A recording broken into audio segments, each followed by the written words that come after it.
베타 FPV 파보 20 프로 영상입니다.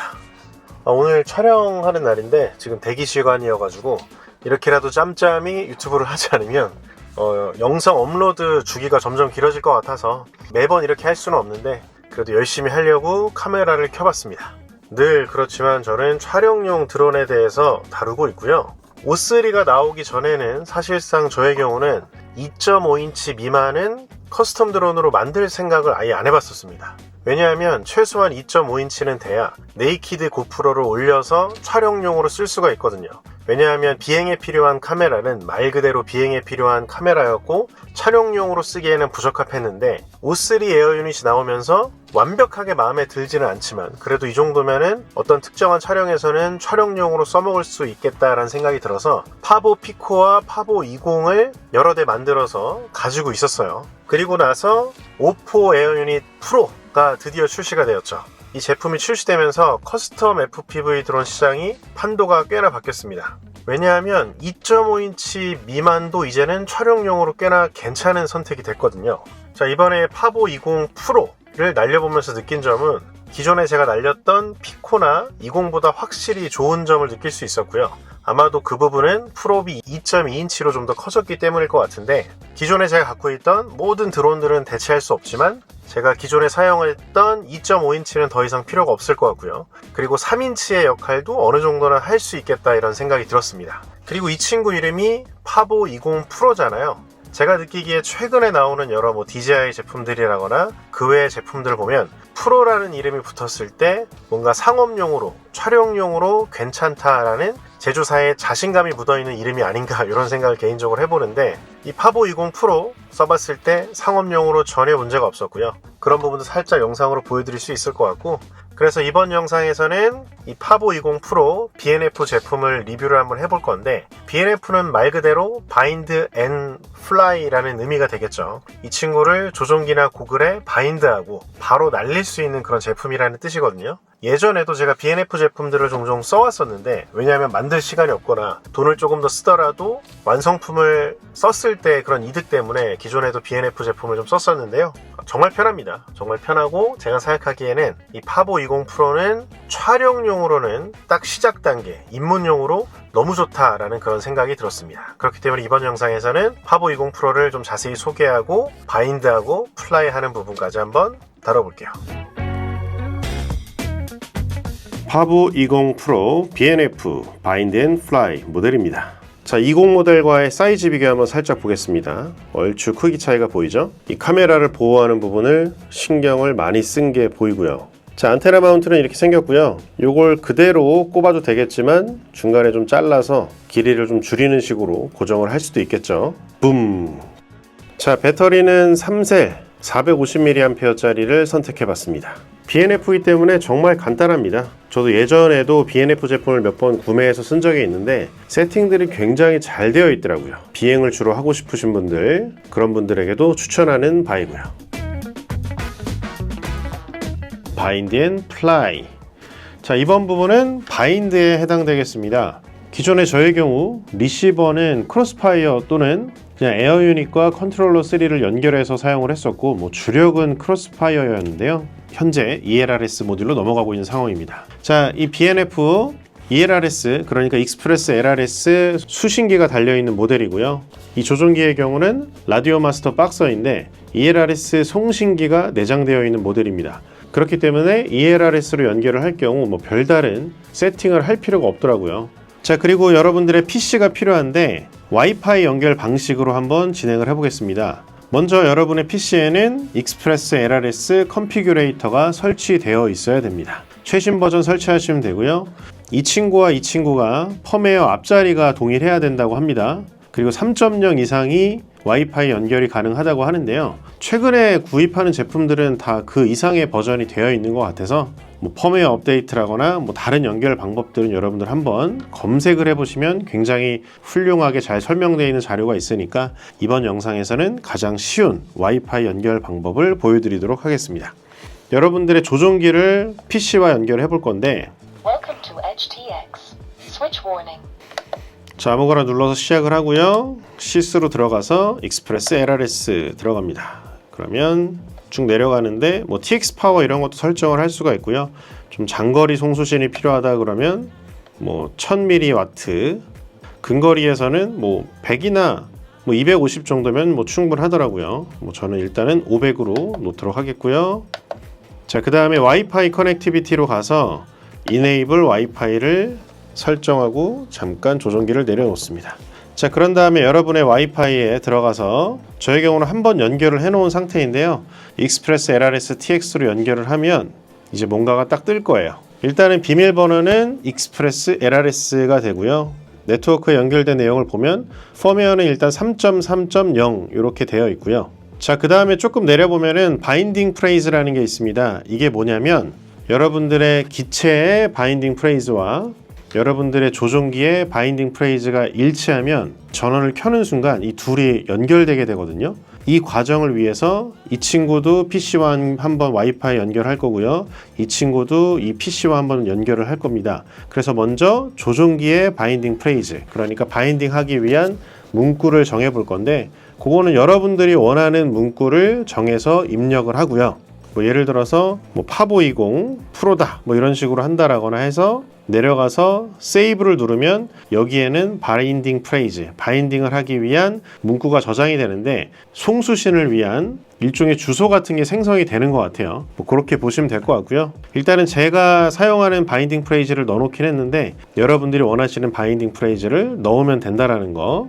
자, 그렇게 하면 조종기 세팅이 일단 끝난 거고요. 그 다음에 드론의 전원을 인가합니다. 자, 이렇게 전원이 인가되고 대략 한 60초, 1분 정도가 지나면 이 친구도 와이파이 모드로 들어가게 됩니다. 자, 기다리는 사이에 에어 유닛과 제가 갖고 있는 고글과 연결을 한번 해보겠습니다. 전원을 켜고, 자, 이쪽 측면을 보면 에어 유닛 바인드 버튼이 있죠. 요걸 딱 눌러주면 깜빡 전원 버튼을 길게 눌러주면 이렇게 바인드가 완료가 되겠죠. 자, 비행하시기 전에 이 에어 유닛과 PC를 연결해서 DJI 어시스턴트 연 다음에 활성화를 해야 그때부터 제대로 쓸 수 있습니다. 그 부분 먼저 말씀을 드리고요. 자, 조종기를 보니 화면이 잘 나오는데 아직 활성화가 안 돼 있기 때문에 화면에 뭔가 문구가 떠 있는 상태인 거 확인했고요. 자, 대충 1분이 지난 것 같은데 영상에서 보일지 모르겠는데 뭔가 깜빡깜빡하죠. 자, 그렇게 되면 다시 한번 와이파이로 들어가서, 자, 이번에는 익스프레스 LRS RX 송신기가 뜹니다.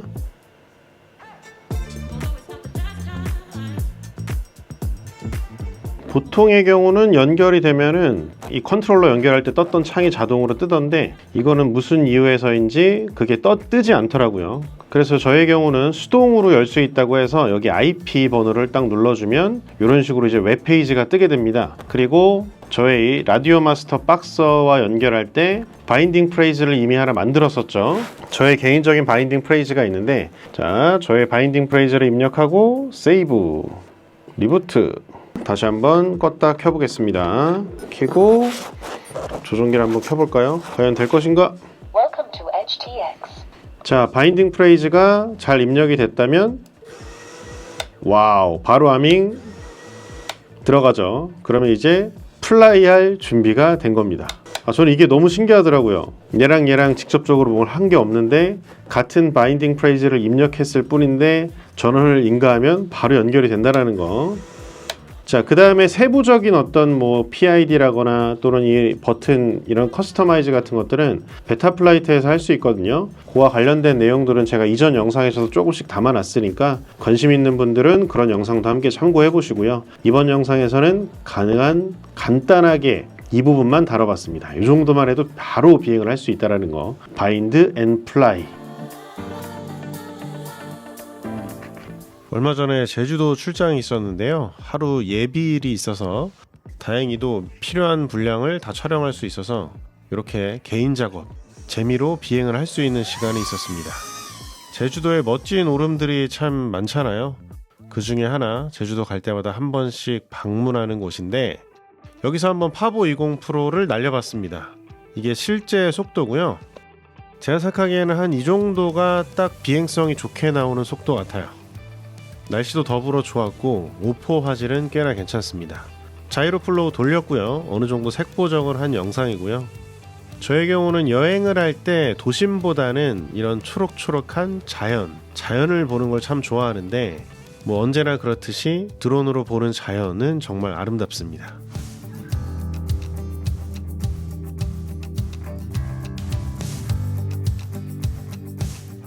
그리고 이곳은 이런 독특한 구조물이 하나 있어서 더 비행하기 재미있는 곳인데요. 아직은 제가 이 조종기에 약간 컨트롤이 좀 익숙하지가 않아가지고 조금 비행이 마음에 들지 않는 그런 순간들도 있는데 그래도 작기 때문에 좁은 곳을 통과하는 비행 여전히 재미있고요. 아직은 완벽하게 익은 기체도 아니고 조종기도 아니어서 저런 작은 구멍을 통과할 때는 조금 그래도 무서움이 있습니다. 옆에서 우리 상영 감독님 또 B롤 잘 찍어주고 계셨고요. 나한테 안기고 싶었어. 그렇게 보장한다고? 제가 익숙한 기종이라면 저 정도는 아주 깔끔하게 랜딩이 가능한데 실패했네요. 자, 제가 또 비염이 있습니다. 또 특히 제주도 봄에 오면 아주 난리가 나서 뭐 싹 다 가리고 출장을 다녔었는데 자, 파보 20 프로 좋더라고요. 한 두세 대 정도는 있어야겠죠. 그리고 제주도는 주 도로 말고 조금 뒤로 가면 정말 예쁜 그림 있는 곳들이 많거든요. 그런 곳에서 그냥 지나가는 곳에 들려서 비행했던 그런 장소입니다. 제주도에만 이런 그림들이 있잖아요. 저는 참 너무 좋더라고요. 인공물 하나 없이 자연만 있는 이런 느낌. 자, 그리고 또 드론을 같이 날릴 때 재밌는 게 이런 겁니다. 다른 드론을 쫓아가는 건데 이게 뭐 어느 방향으로 갑자기 또 턴을 할지 모르거든요. 그렇기 때문에 생각보다 가까이 쫓아가는 게 쉽지가 않은데 연습하기는 좋습니다. 어떤 타겟을 딱 정해놓고 비행하는 연습하는 것도 재밌는데요. 아바타2 쫓아가는 게 또 쉽진 않더라고요. 아무래도 2.2인치가 3인치를 따라가기는 쉬운 일은 아닌 것 같습니다. 또 이럴 때 보면 아바타2가 비행성이 또 나쁘지 않네 이런 생각을 또 하게 됐고요. 자, 파보 20 프로 다이브 연습하기에 나쁘지 않은 것 같습니다. 왜냐하면 이게 속도가 느려요. 가볍다 보니까 이 바람 저항 때문인지 또는 뭐 여러 가지 이유들이 있겠지만 속도가 느리기 때문에 뭐 누군가에게 빠를 수 있지만 좀 상대적으로 느린 속도 때문에 다이브 할 때 좀 여유가 생깁니다.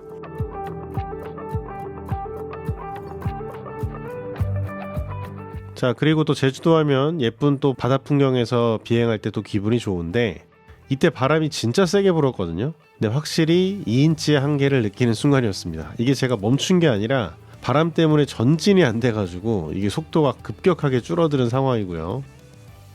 아주 힘겹게 전진을 하고 있다가 안 되겠다 싶어 빨리 방향을 돌렸는데 갑자기 속도가 확 나기 시작하더라고요. 여기 삼방산 밑인데 뉴진스 뮤직비디오가 또 촬영된 곳이기도 하고요. 여러 가지 재미있는 곳이 많은 곳입니다. 플라이는 여기까지. Where you been? Running from things that you know. Just trying to find. 자, 이런 BNF 제품을 쓸 때 느끼는 점은 뭐냐면 이런 말이 있지 않습니까? 튜닝의 끝은 순정이다. 저는 딱 그 말이 생각이 나는데 이런 BNF 제품들이나 또는 뭐 아바타와 완성된 제품들을 봤을 때 그냥 있는 그대로 쓰는 게 베스트인 것 같아요. 뭐 더 이상의 튜닝 같은 거 필요 없고 뭐 튜닝을 한다면 뭐 GPS 모듈을 단다라거나 리시버를 좀 다른 걸로 선택을 한다라거나 뭐 이 정도가 되겠지 그냥 있는 그대로 쓰는 게 제가 생각하기에는 베스트인 것 같거든요. 뭐 모터 같은 거 바꿀 필요도 없고요. 제가 기존에 뭐 피코라거나 또는 파보 20을 썼을 때 여러 가지 커스텀을 좀 해봤는데 생각보다 그냥 그랬습니다. 그런데 이제 파보 20 프로는 요 3세일 기체인데요. 비행성이 꽤나 괜찮았습니다. 하지만 그렇다고 그 상위 등급을 넘어설 수준은 절대 되지 못해요. 여러분 그 드론들마다 사이즈마다 해낼 수 있는 그런 역할들이 있다고 저는 보거든요. 그런 걸 봤을 때 이 파보 20 프로는 일단은 실내용으로는 아주 너무너무 굉장히 훌륭하고요. 그 다음에 야외에서는 한 3인치나 한 3.5인치 급시 해낼 수 있는 걸 어느 정도는 완벽하게는 아니지만 어느 정도 해낼 수 있는 그런 모델인 것 같고, 그리고 또 초보분들이 시작했을 때 이게 그렇게 빠르지 않다 보니까 뭐 다이브 연습을 한다라거나 어떤 트릭 연습을 했을 때 조금은 마음 편하게 할 수 있을 것 같다라는 그런 생각이 들었습니다. 왜냐하면 5인치나 시네리부터 이런 걸로 다이브하면 진짜 빠르거든요. 겁이 날 정도로 속도가 좀 붙는데 이거는 그렇지가 않다라는 것. 그럼에도 불구하고 크기적인 한계 때문에 바람도 많이 타고요. 최대 속도도 그렇게 빠르지는 않습니다. 그렇지만 아까 제가 말씀드린 것 같은 그런 역할을 해내기에는 아주 훌륭하고, 그리고 또 3셀이 되면서 아주 파워풀해졌습니다. 그러니까 피코부터 해서 약간씩 테스트를 해보는 것 같아요. 20 넘어오면서 풀업 사이즈를 약간 더 키우고, 또 프로로 넘어오면서 풀업 사이즈를 0.2인치도 키우면서 또 다른 테스트를 여러 가지 그런 그 밸런스를 맞춰보고 있는 것 같은데, 제가 피코 20 프로를 써보면서 이 친구가 가장 베스트가 아닌가. 그리고 또 더불어서 에어 유닛 4 프로가 출시되면서 타이밍도 아주 좋다라는 생각이 들었고요. 정리를 해보자면 촬영용으로 쓰기에는 정말 입문으로 너무나 좋고요. 제가 말씀드리는 촬영이라는 건 이걸로 돈을 벌 수 있느냐, 저는 이게 중요하거든요. 단순히 촬영용, 다 카메라 달려있으니까 촬영용 아니야? 라고 말씀드릴 수 있겠지만, 제가 늘 말씀드리는 촬영용이라는 건 이걸로 돈을 벌 수 있느냐, 프로페셔널하게 할 수 있느냐를 봤을 때 딱 시작 단계에 있는 그런 제품이 아닌가 싶습니다. 이거 하나로 끝낼 수는 없어요. 다양하게 갖추셔야 되고요. 제가 여러 영상에서 다양한 FPV 드론 보여드리고 있을 텐데 정말 FPV 드론 촬영 실장, 촬영 기사, 촬영 감독으로 거듭나고 싶으시다면 거의 대부분의 어떤 드론들을 다 갖추고 계셔야 되고, 각각 드론들을 잘 컨트롤할 수 있는 그런 능력이 있어야 된다라는 거 말씀드릴 수 있을 것 같고, 이 정도 급에서는 거의 완성판에 가까운 밸런스를 보여주는 제품이 아닌가라는 생각을 하면서 영상 마무리하겠습니다. 다음에 또 뵐게요. 안녕.